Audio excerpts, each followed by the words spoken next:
Dealing with prolapse? Here are 10 tips to help you reduce your prolapse today. Number 1, make sure you're drinking enough water. Along with number 1 of drinking enough water goes along with number 2, avoiding constipation. No pun intended, right? So, how do we avoid constipation? Get enough fiber, get up and move, drink your water. If you're dealing with a lot of constipation, making sure that your knees are above your hips when you go to the bathroom is going to reduce the chances of you straining. So bring those legs up, eat your fiber, drink your water. All this is going to help reduce any straining. Straining will cause increased pressure on your pelvic floor, which will make you push down or bear down, and then make that prolapse even worse. Whether you're picking something heavy from the ground, whether you're lifting up your kid to put him in the crib, or you're picking something up overhead, blow before you go. So, or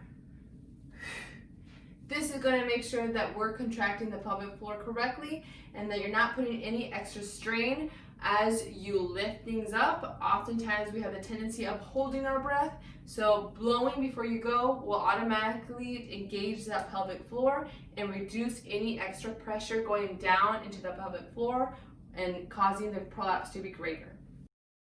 Number 5, stack your stuff. What does that mean? It means keep your ribs stacked over your pelvis. Don't allow your pelvis to come forward into an anterior tilt, which is what happens oftentimes, making that booty sticking out. Or don't sag down this way either, just relaxing, holding our kids. We want to make sure that we're nice and tall, ribs stacked over your pelvis. Learn to manage pressure. What this means is we're not holding our breath all day long as we do things.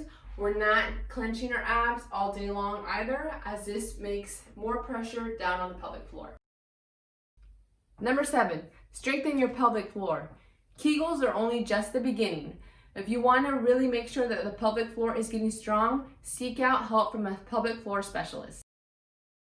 Make sure that you're mobilizing your scar, whether that be from a cesarean, an episiotomy, or if you tore and had to get stitched up. Make sure that you're mobilizing these scars. A tight scar will increase pressure on the inside and then increase pressure down on the pelvic floor, again causing your prolapse to worsen. Make sure you have a strong core.